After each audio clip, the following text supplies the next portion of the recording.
शुक्लाम्बरधरं विष्णुं शशिवर्णं चतुर्भुजं प्रसन्नवदनं ध्यायेत् सर्वविघ्नोपशान्तयेत् अगजाननपद्मार्कं गजाननमहर्निशम् अनेकदन्तं भक्तानाम् एकदन्तमुपास्महे शान्ताकारं भुजगसेनं पद्मनाभं सुरेशं विश्वाकारं गगनसदृशं मेघवर्णं शुभाङ्गं लक्ष्मीकान्तं कमलनयनं योगिहृज्जानगम्यं वन्दे विष्णुं भोभयहरं सर्वलोकैकनाथम् सर्वमङ्गलमाङ्गल्ये शिवे सर्वार्थसाधिके शरण्ये त्र्यम्बके गौरी नारायणी नमोऽस्तुते। गुरुर्ब्रह्मा गुरुर्विष्णु गुरुर्देवो महेश्वरः गुरुर्साक्षात् परं ब्रह्म तस्मै శ్రీగురవే నమః। ఈ ప్రేరణకు కారణమైనటువంటి గురుదేవులు బ్రహ్మశ్రీ చాగంటి కోటేశ్వరరావు గారి పాదపద్మాలకు సమర్పూర్వకంగా నమస్కరిస్తున్నాను.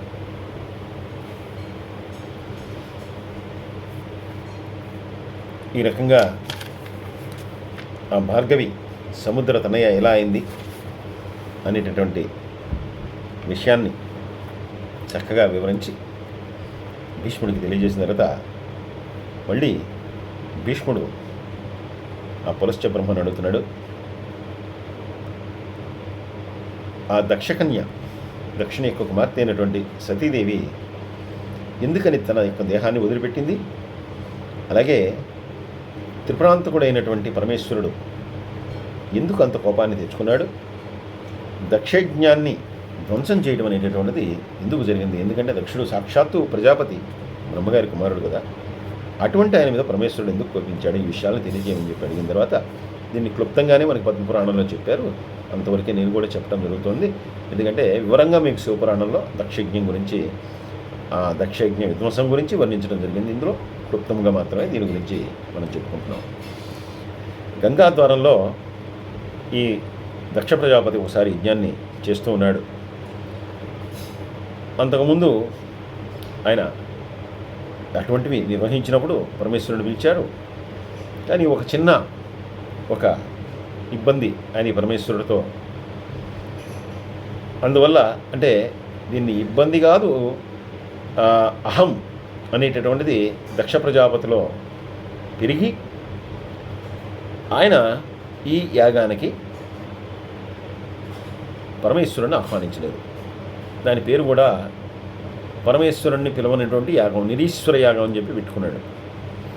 అయితే మనం ఎవరినైనా అవమానించాలనుకున్నప్పుడు ఏం చేస్తామంటే ఆ పక్కనున్న వాళ్ళందరినీ కూడా పిలుస్తాం, కానీ ఎవరినైతే అవమానించదలుచుకున్నామో వాళ్ళని తక్కువ చేస్తాం. అలాగే ఈయన అందరినీ పిలిచాడు, దేవతలను పిలిచాడు, పితృదేవతలను పిలిచాడు, మహర్షులను పిలిచాడు, నాగుల్ని పిలిచాడు, యక్షుల్ని పిలిచాడు, ఇంద్రాదుల్ని పిలిచాడు, కశ్యపుణ్ణి, అత్రి మహర్షిని, పులస్తుణ్ణి, పులహుణ్ణి, కృతుణ్ణి, ప్రచేతసుణ్ణి, అంగిరిసుణ్ణి అందరినీ పిలిచాడు. రాక్షసుల్ని కూడా పిలిచాట, కానీ ఒక్క పరమేశ్వరుని మాత్రం పిలవలేదు. ఇప్పుడు ఇక్కడ యజ్ఞము మొదలైంది, ఈ యాగం మొదలైంది. ఈ యాగానికి వచ్చినటువంటి వాళ్ళు అష్టవసువులు, ఏకాదశి రుద్రులు, అశ్విని దేవతలు, అలాగే మరుత్తులు, వసువులు అందరూ కూడా ఉన్నారు, ఒక్క ఈశ్వరుడు తప్ప. ఈశ్వరుడు రాకపోయినా ఈశ్వరుని పత్ని అయినటువంటి దక్షిణ యొక్క కుమార్తె అయినటువంటి ఆ సతీదేవి మాత్రం ఆ యాగానికి వచ్చింది. ఆవిడ కూడా భర్తను కూడా రమ్మంటుంది. భర్త మాత్రం పిలవని దానికి వెళ్ళవద్దు అని చెప్పి ఈమెను కూడా తాను వెళ్లకుండా ఉండటానికి ప్రయత్నం చేస్తాడు. కానీ నా తండ్రి నన్ను పిలిచేది ఏంటని చెప్పి ఈవిడ బయలుదేరి వెళ్తుంది. బయలుదేరి వెళ్ళిన తర్వాత అక్కడ అందరూ ఉన్నారు. అది ఇంకా బాధ కలిగించేటటువంటి విషయం. ఎవరూ లేకుండా ఏదో చేసుకుంటే ఒక రకం, అందరినీ పిలిచాడు తన భర్తని తప్పితే. దాంతో చాలా కోపం వస్తుంది ఆవిడికి. అంతకుమించి ఈవిడిని పలకరించడు, ఈవిడితో మాట్లాడు, ఈవిడ పలకరించినా ముఖం తిప్పుకొని వెళ్ళిపోతుంటాడు. దాంతో ఈవిడికి కోపం వచ్చి తండ్రిని అడుగుతుంది. అష్టదిక్పాలకుల్ని, గంధర్వుల్ని, విద్యాధరుల్ని, అప్సరల్ని, యక్ష రాక్షసుల్ని, సర్వభూత సంఘాన్ని ఆహ్వానించవే, అందరూ కూడా సపుత్ర మిత్ర కళత్ర బంధు సమేతంగా వచ్చేశారు. కానీ నా భర్తని ఎందుకు పిలవలేదు? వచ్చిన వాళ్ళందరికీ కూడా చాలా గొప్ప మర్యాదలు చేస్తున్నావు, అందరినీ కూడా చక్కగా ఆహ్వానించావు, అందరినీ కూడా చాలా గొప్పగా అతిథి సత్కారాలని చేస్తున్నావు, గొప్ప యాగాన్ని చేస్తున్నావు. ఈశ్వరుడు లేకుండా ఈ యాగం ఎలా చేస్తావయ్యా నువ్వు?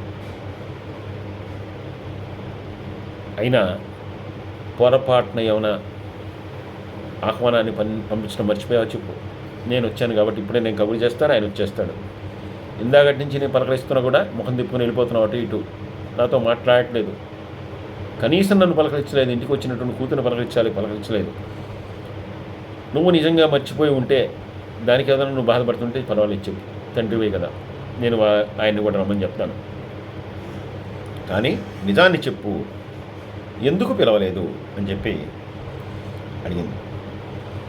కూతురు ఇలా నిలదీయటాన్ని చూసి ఒక్కసారి ఆయన కూడా నివిరిపోయి, అయినా కూడా తను చేయదలుచుకుందే తాను చేస్తున్నాడు, అంతే కదా, తను ఎలాగో చేయదలుచుకుందే.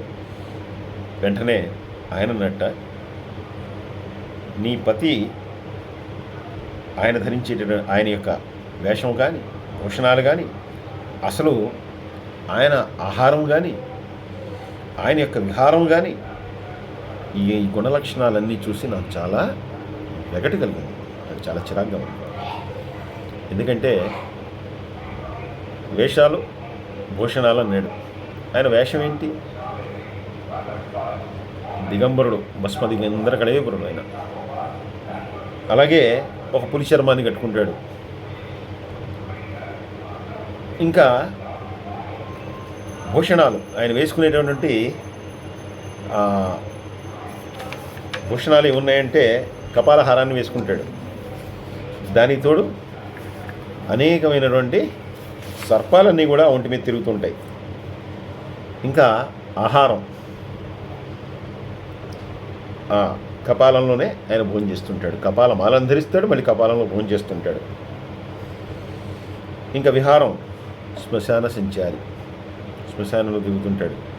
కాబట్టి వేషభూషణాలు కానీ ఆహార విహారాదులు కానీ ఇవన్నీ కూడా చాలా చిరాగ్గా ఉన్నాయి.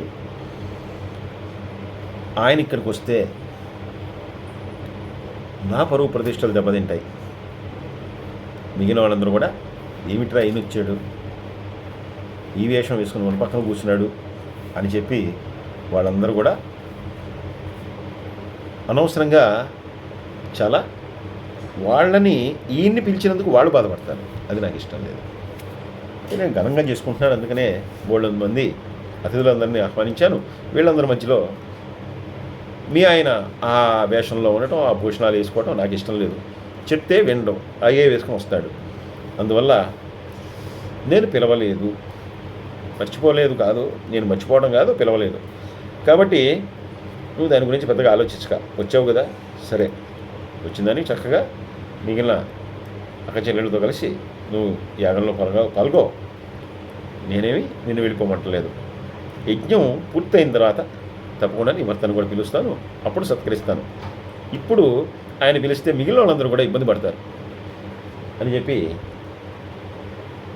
దక్షుడు ఈ సతీదేవితో చెప్పగానే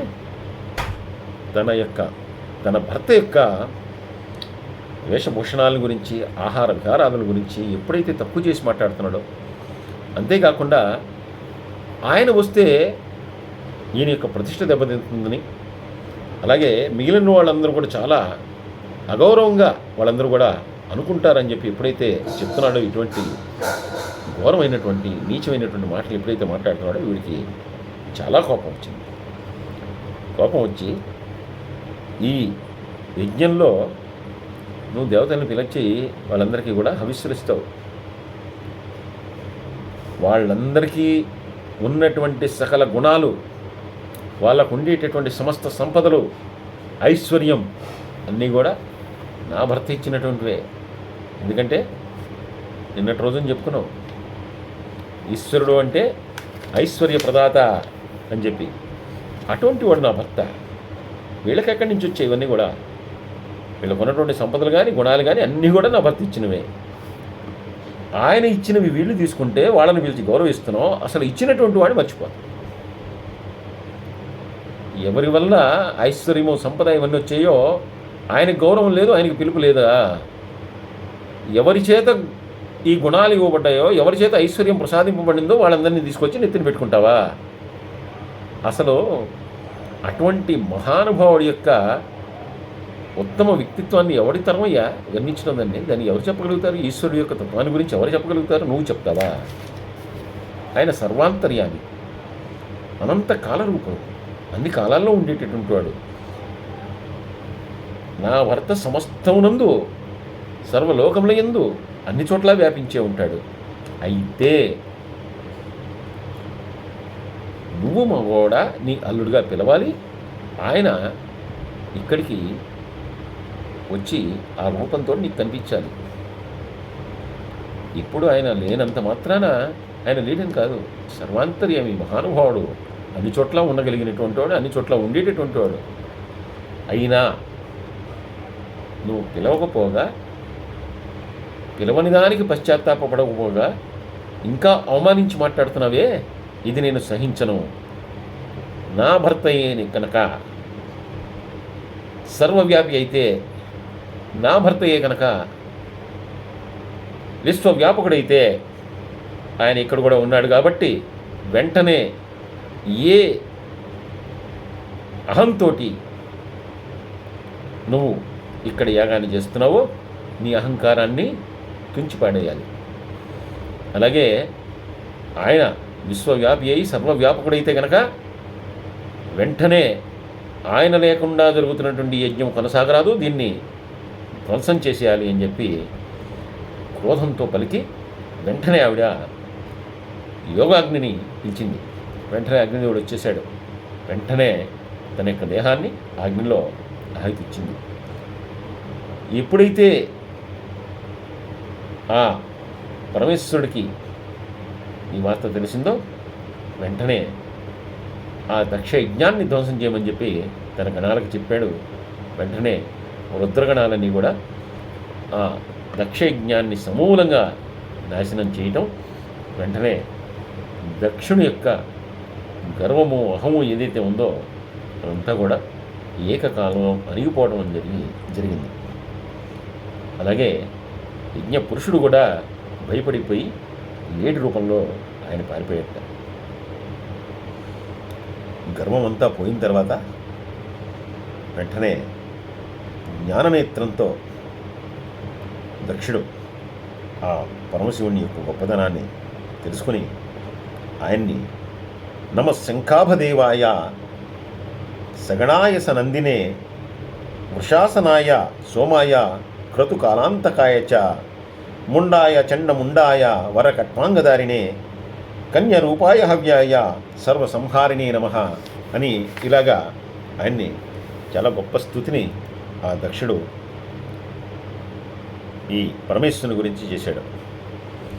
ఇలా ఆత్మరక్షాస్తోత్రం అంటే ఆర్తితో రక్షించమని చెప్పి ఎప్పుడైతే ఈ దక్ష ప్రజాపతి ఎలాగా స్తుతించాడో వెంటనే ఆ పరమాత్మ శాంతించి వెంటనే తన యొక్క అనుగ్రహాన్ని ప్రసరింపజేస్తూ నువ్వు చేసినటువంటి దివ్యమైనటువంటి స్తోత్రం వల్ల నేను సంతుష్టున్నయ్యాను. ఏ యజ్ఞాన్నైతే నువ్వు చేశావో అది నా వల్ల మధ్యలో ఆగిపోయినా ధ్వంసమైనా ఆ యజ్ఞం యొక్క ఫలితం ఏదైతే ఉందో అది సంపూర్ణంగా నీకు దక్కుగాక. అలాగే ఏ కోరికలతో అయితే నువ్వు ఏ యజ్ఞాన్ని చేశావో, ఈ నిరీశ్వర యాగాన్ని నువ్వు చేశావో అది చక్కగా నీకు లభించుగాక, అంటే సర్వాభీష్ట ఫలసిద్ధిని కూడా నువ్వు పొందుతావు అని చెప్పి ఆ దక్ష ప్రజాపతిని అనుగ్రహించి ఆ తర్వాత విరహం చేత చాలా దుఃఖంతో ఆయన ఒక విఫలమైనటువంటి స్థితిలో ఉండగా నారదుడు అక్కడికి వచ్చాట. నారదుడు వచ్చి, పరమేశ్వర, నువ్వు నిరాకారుడివి, అటువంటి వాడివి, నిరాకారుడివి, నిర్గుణుడివి, అటువంటి వాడివి నీకు శోకం ఏమిటి, నీకు ఈ బాధ ఏమిటి? సతీదేవి ఎక్కడికి వెళ్ళిపోయింది? ఎక్కడికి వెళ్ళలేదు. ఆవిడ వేదార్థవేదిని, ఆవిడ ఆవిడ హిమవంతుడు అనేటటువంటి పర్వతరాజుకి, మేనకాదేవికి ఆవిడ మరొక రూపాన్ని ధరించి అక్కడ ఉద్భవించింది అని చెప్పి నారదుడు తెలియజేశాడు. ఎందుకంటే ఇక్కడ నారదుడు ఎందుకు తెలియజేశాడు? ఈశ్వరుడికి తెలియదా? ఆయన సర్వవ్యాపి కదా, ఆయనకి తెలియదు ఉంటుందా అంటే, నారదుని యొక్క అంటే ఆయనకి కేటాయించినది లోక సంచారం. అన్ని లోకాలను ఆయన పరిభ్రమిస్తూ అక్కడ ఉన్నటువంటి విషయాలన్నింటినీ కూడా ఆయన సేకరిస్తూ ఉంటాడు. అందుకని దేవతల్లో కూడా ఎవరి కేటాయించినటువంటి విధుల్ని వాళ్ళు చేయాలి అంటే, వాళ్ళు కూడా ఎవరి పనులు వాళ్ళు చేస్తూ ఉంటారు. ఒకళ్ళ పనిలో ఒకళ్ళు ప్రవేశించరు, ఒకళ్ళ పని ఒకళ్ళు కల్పించుకోరు, ఎవరి పని వాళ్ళు చేస్తూ ఉంటారు. ఇది మనం కూడా ఆచరించవలసింది, ఆచరించదగినది, తప్పకుండా ఆచరించి తీరవలసింది. అనవసరంగా ఇంకొకళ్ళ విషయంలో జోక్యం చేసుకోవడం వల్ల దానివల్ల ఇబ్బందులు ఎదురితే ఎప్పుడు కూడా ఆ కార్యం కూడా పూర్తిగా జరగదు. అందువల్ల ఎవరు చేయవలసింది, ఎవరు చేసే పని వాళ్ళు చేయాలి. నారదుడు లోక సంచారి, సర్వలోక విషయాలన్నింటినీ కూడా గ్రహిస్తుంటాడు. గ్రహించినటువంటిని కూడా ఇలాగా లోకోపకారం కోసం తెలియజేస్తూ ఉంటాడు. ఎప్పుడైతే ఈ విషయాన్ని అంటే సతీదేవి ఆ హిమవంతునికి మేనకాదేవి యొక్క ఇంట్లో జన్మించింది అని చెప్పి చెప్పాడో, వెంటనే పరమేశ్వరుడు ధ్యానమగ్నుడై ఆయన కూడా ఆ దేవిని తన యొక్క ఎక్కడైతే ఉద్భవించిందో ఆవిడ ఒక్కసారి తన మనసులో తలుచుకొని వెంటనే ఆయన, నేను తపోలోకానికి వెళ్ళిపోతున్నాను, కొన్నాళ్ళు నేను తపస్సు చేస్తానని చెప్పి ఈయన తపస్సు చేస్తూ ఉండగా ఆ హిమవంతుని యొక్క పుత్రికగా, పర్వతరాజ పుత్రికగా అవతరించినటువంటి ఆ సతీదేవి పరమేశ్వరుని భర్తగా పొందాలనేటటువంటి ఒక అకుంఠితమైనటువంటి దీక్షతోటి పరమేశ్వరుణ్ణే తన యొక్క పతిగా ఆవిడ నిర్ణయం చేసుకుని ఆ పరమేశ్వరుణ్ణి ఎలా అయినా సరే తాను ఆయన చేపట్టేలా చేసుకోవాలి, ఆయన యొక్క అర్ధాంగిగా జీవించాలి, ఆయనలో సుఖభాగం అయిపోవాలి అనేటటువంటి ఒక కృత నిశ్చయంతో ఆవిడ కూడా ఎన్నో సంవత్సరాలు తపస్సు చేస్తూ ఆ పరమేశ్వరుణ్ణి పొందడం కోసం ఆవిడ ఎదురు చూస్తూ ఉంది. సర్వే జనా సుఖినో భవంతు, సమస్తలోకా సుఖినో భవంతు, స్వస్తి.